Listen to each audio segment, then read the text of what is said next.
সম্মানিত ভাই এবং বোনেরা, আসসালামু আলাইকুম। আশা করি আপনারা সবাই ভালো আছেন। আজকে আমি আপনাদের সঙ্গে শেয়ার করব যে এই প্রচণ্ড গরমে আপনার মুরগির পাতলা পায়খানা হলে আপনারা কি করবেন এবং ঘরোয়া চিকিৎসা পদ্ধতি আমি আপনাদেরকে দেখাবো। একটা টাকারও প্রয়োজন হবে না যদি আপনারা এই পদ্ধতিটা ফলো করেন।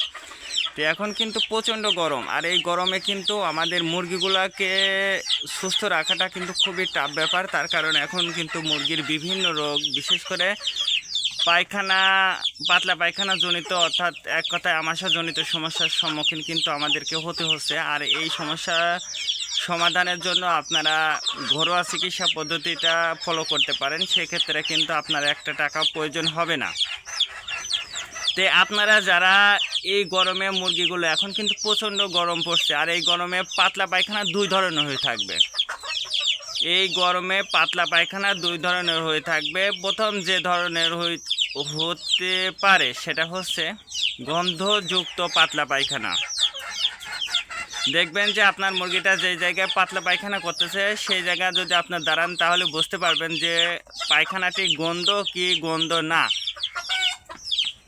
আমাশা কিন্তু দুই ধরনের হতে পারে, একটা হচ্ছে গন্ধযুক্ত পাতলা পায়খানা আর একটা হচ্ছে গন্ধ বাদে পাতলা পায়খানা। যদি আপনার মুরগিটা গন্ধযুক্ত পাতলা পায়খানা করে সেক্ষেত্রে কিন্তু আপনারা খুব সহজে কিন্তু চিকিৎসা করতে পারবেন। তার কারণ আপনার মুরগি যদি গন্ধযুক্ত পাতলা পায়খানা করে সেক্ষেত্রে আপনার দুইটা গাছের পাতা দিয়ে, অনলি মাত্র দুইটা গাছের পাতা দিয়ে আপনারা কিন্তু খুব সহজে চিকিৎসা করতে পারবেন ইনশাল্লাহ।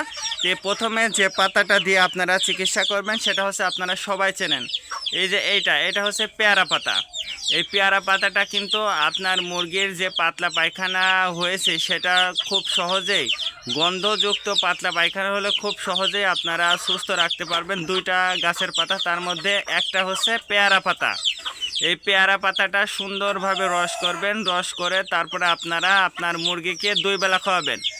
সকালে খাওয়াবেন এবং সন্ধ্যার দিকে। আপনি যদি ছেড়ে দিয়ে মুরগিটা পালন করেন সেক্ষেত্রে সন্ধ্যার দিকে এবং সকালে, এই দুই টাইমে কিন্তু আপনারা অবশ্যই খাওয়াইতে পারবেন। আপনার মুরগি অনুযায়ী অবশ্যই এই পাতাটা গুলাবেন। আর একটা পাতা, সেটাও কিন্তু আপনারা খুব সহজে সে পাতাটা চিনতে পারবেন। আপনারা জানেন এটা হচ্ছে কি পাতা, আপনারা কিন্তু সবাই চেনেন, এটা হচ্ছে ডালিম পাতা।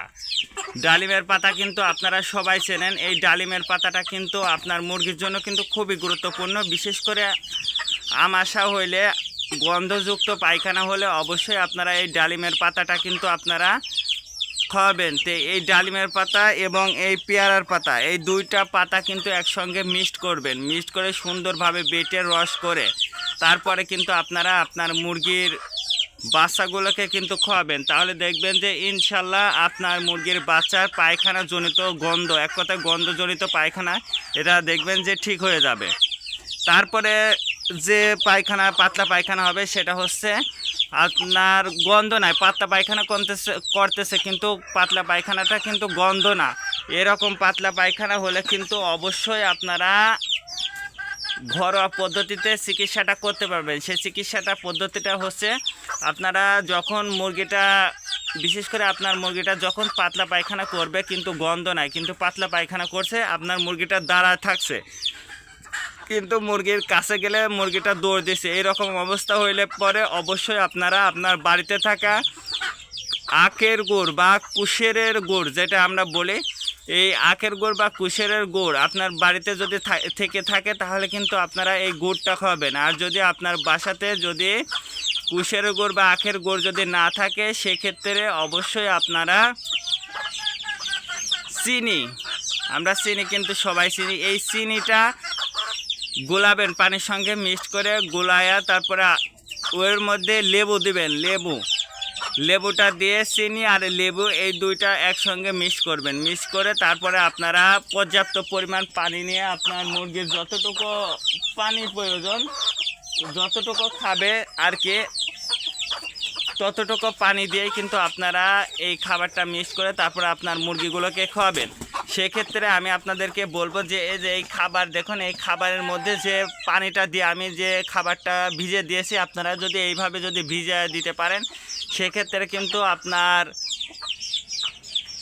মুরগির এই পানিটা খাওয়ানো খুব সহজ হয়ে যাবে। আর যদি আপনারা মনে করেন যে আলাদাভাবে পাত্রে আমি পানি দেবো, সেক্ষেত্রে কিন্তু মুরগি খুব কম পানিটা খাবে।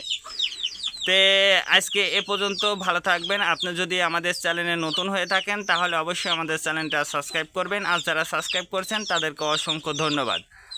আল্লাহ হাফেজ। এবং কে কোন জেলা থেকে ভিডিওটা দেখছেন অবশ্যই আমাদেরকে কমেন্টে জানিয়ে দেবেন।